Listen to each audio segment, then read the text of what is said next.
Coucou tout le monde, ça va bien? Hey, j'ai eu une idée récemment.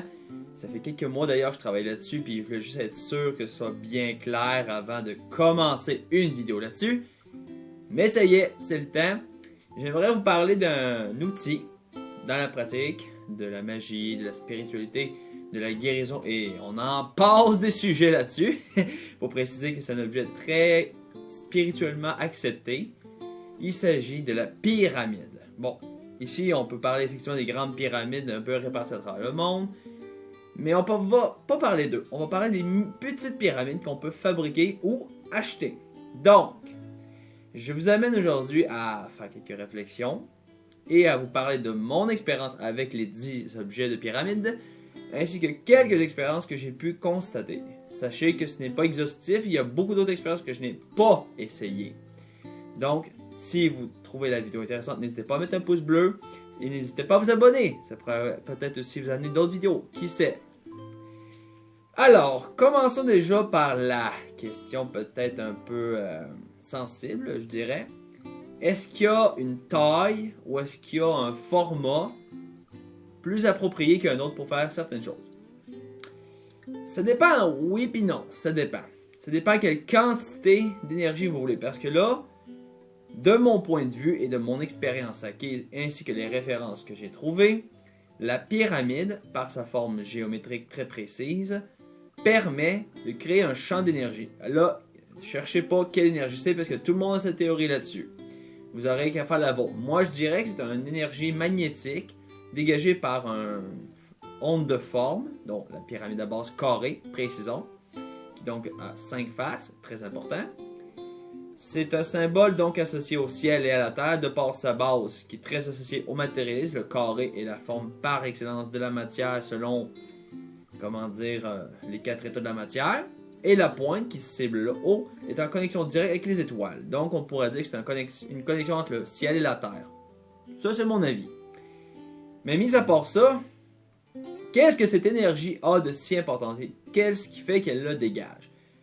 Déjà, il faut comprendre que la pyramide peut avoir divers matériaux. J'ai essayé personnellement d'en acheter une il y a des années, que je n'avais pas beaucoup touché depuis le temps, mais je l'utilise quand même. Et je m'en suis fabriqué quelques-unes. Des très petites, pour mettre à différents endroits, que je vais vous montrer tout de suite après. Des pyramides un petit peu plus volumineuses, sans pour autant exagérer, pour essayer de charger certains objets, ou même des batteries. Et oui, des batteries, on reviendra là-dessus aussi. Donc la taille et la forme, ça dépend. Il y en a qui disent que c'est mieux de prendre des matériaux conducteurs, tels du cuivre, des métaux en général. Mais aussi, il faut comprendre que le bois et le plastique font très bien. Parce qu'ici, il n'est pas question seulement de la matière, il est question de l'onde de forme. Et donc, venons-en maintenant à les expériences que j'ai faites avec les dites pyramides. Il faut commencer par montrer quelques pyramides. C'est ma pyramide que j'ai achetée. C'est une petite pyramide en verre qui peut s'ouvrir de l'intérieur, comme vous voyez un petit miroir, en tout cas si vous le voyez bien. Elle est d'une compagnie très précise que je ne vais pas mentionner le nom pour ne pas faire de placement de produit, et c'est précis non. Cette petite pyramide-là a été la première que je me suis achetée et la seule. Oui, c'est la seule pyramide que je me suis achetée parce qu'à l'époque je ne connaissais pas le sujet. Ce n'est que tout récemment que je me suis intéressé à ça. En tout cas, quelques mois on va dire. Cette pyramide-là m'a servi essentiellement à charger quelques batteries, en l'occurrence 2. Moi, j'ai pas essayé avec beaucoup plus, parce que déjà, à l'époque, je ne savais pas, est-ce que ça fonctionne? Eh bien oui, ça fonctionne. J'ai pas d'explication à te donner pourquoi ça fonctionne, mais la seule qui pourrait être valable, c'est celle que j'ai mentionnée un petit peu plus loin dans la vidéo. L'énergie de la forme, qui est de le ciel et de la terre, donc ça crée sûrement un quelconque champ magnétique électrique. Éventuellement, ça peut être ça. J'ai déjà aussi, avec cette même pyramide, purifié certains outils, comme par exemple mon pendule, des cristaux. J'ai essayé aussi de l'utiliser pour certaines opérations de vœux qui, vite de j'ai pas vu de résultats. Vous m'en direz peut-être si vous avez eu des résultats, vous, avec les vœux. Je suis très intéressé d'avoir vos observations. Maintenant, il faut comprendre aussi qu'il y a plusieurs modèles de pyramides, comme j'ai dit, de termes de grosseur, comme celle-ci. Oui, ça rentre dans ma main, c'est petit. C'est une toute petite pyramide en aluminium, entièrement faite d'aluminium, il n'y a rien au centre. C'est en fait une boulette de papier aluminium que j'ai sculptée. Cette petite pyramide-là est surtout bonne, je dirais, pour énergiser l'endroit. Vous en mettez quelques-unes, mettons sur les bords de fenêtre, comme moi j'ai fait. Vous pouvez créer un réseau d'énergie avec des pyramides comme ça et puis peut-être des cristaux, pourquoi pas. Donc ça peut être utile pour fabriquer un cercle ésotérique dans lequel vous voulez plus d'énergie, plus de protection et qui sait, pourquoi pas, mieux communiquer avec les entités spirituelles, les guides et ça. C'est à peu près la seule utilisation que j'en ai fait à date. Si vous avez des idées applicatives, autant pour moi que pour ceux qui regarderont la vidéo ultérieurement, n'hésitez pas à le faire dans les commentaires.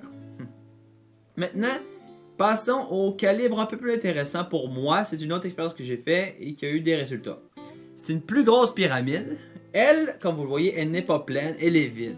Parce que je voulais qu'elle soit vide. En fait, c'est une tige de métal que j'ai pris, en l'occurrence de la broche de stainless, pour faire le squelette. J'ai recouvert chaque branche de papier aluminium que j'ai écrasé un peu pour que ce soit solidement empaqueté. Cette pyramide-là, je l'utilise surtout pour charger des objets plus volumineux, comme plusieurs batteries en l'occurrence. Certaines incantations aussi ont été utilisées pour ça, dont en l'occurrence la guérison. J'insère à l'intérieur de cette pyramide, entre autres, des objets comme, je sais pas moi, plus de cristaux, pour en purifier plus à la fois. Je m'en suis servi également pour l'abondance. Et c'est pas mauvais, disons que ça dépend comment vous voyez l'abondance. C'est une énergie qui va attirer et concentrer les choses. Donc, créer une amulette ou une protection quelconque, ça peut être intéressant avec ça. L'exercice qui semble avoir un bon succès aussi, il y en a deux plus précisément. Charger de l'eau. Écoutez, il faut comprendre que l'eau en tant que telle est déjà chargée. Mais, la pyramide, selon mes sources, ce que j'ai cru comprendre, charge en ions et ne change pas la matière de l'eau. Elle change l'ion, si j'ai bien compris, la quantité d'énergie particulière qu'il y a dedans et la rend presque aussi performante tant qu'à moi qu'un petit café. Moi, je bois pas de café, soit dit en passant, donc je peux pas comparer, mais c'est l'observation que certains ont fait après l'avoir utilisé. L'eau est donc plus énergisante, plus vivifiante, plus stimulante, si vous voulez. Et cet exercice-là avec la pyramide prend un certain temps. Là, je vous l'avertis, ça prend quelques jours pour certains exercices et d'autres quelques minutes.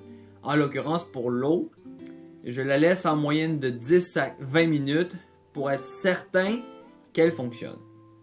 Et d'ailleurs, il ne faut pas que j'oublie de vous le dire, il faut orienter la pyramide d'un angle précis. Moi, ce que je fais, c'est que je place une des façades face à l'est. Ça, c'est moi qui fais ça. Je m'oriente comme ça. Évidemment, il faut la placer au nord, mais si vous êtes officiellement placé à l'est, vous êtes automatiquement placé au nord. Alors, chacun son truc, hein?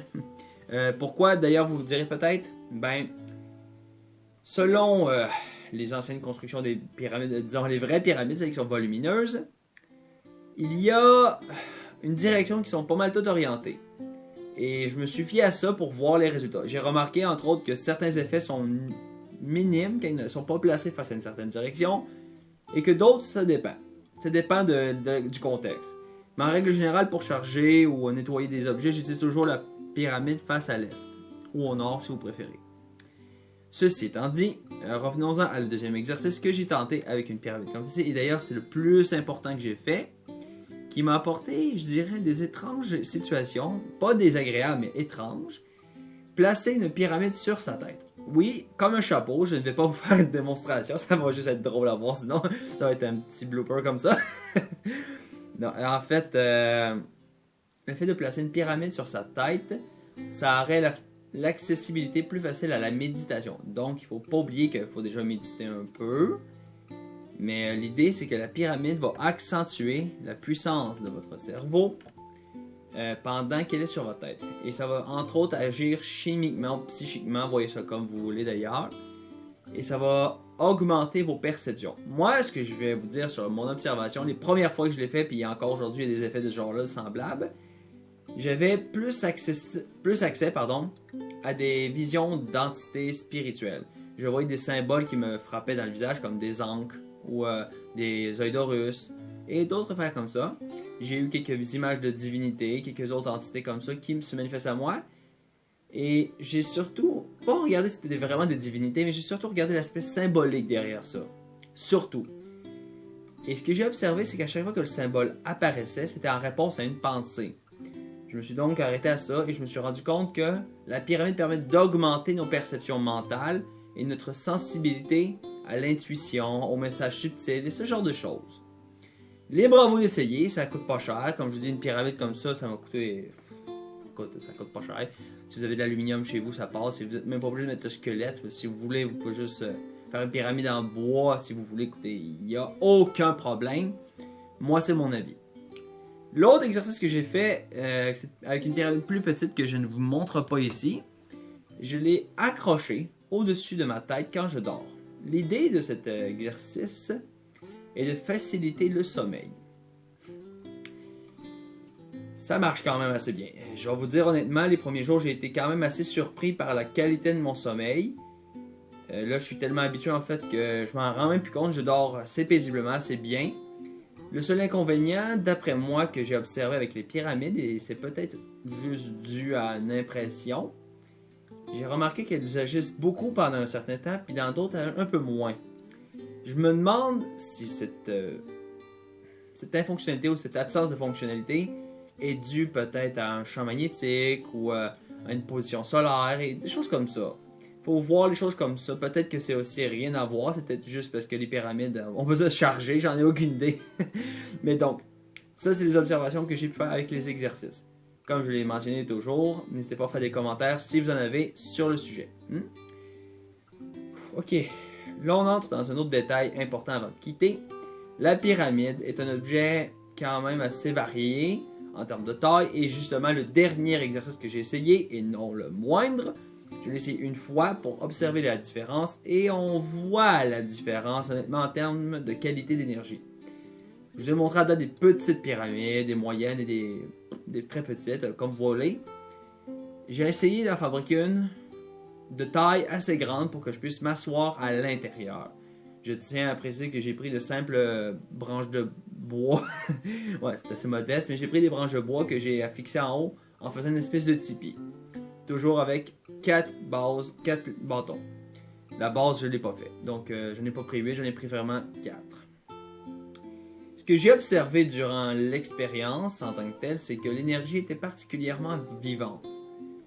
Mon corps vibrait dans l'intérieur de lui. On dirait que quelque chose s'activait. Mon esprit s'apaisait, mais aussi était étrangement actif dans le sens où mes perceptions étaient élargies.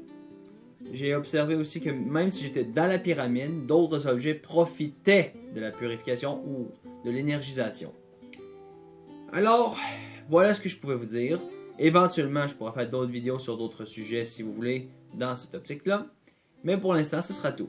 Fait que merci à tous d'avoir visionné ma vidéo sur les pyramides et leurs effets et pourquoi pas les applications possibles.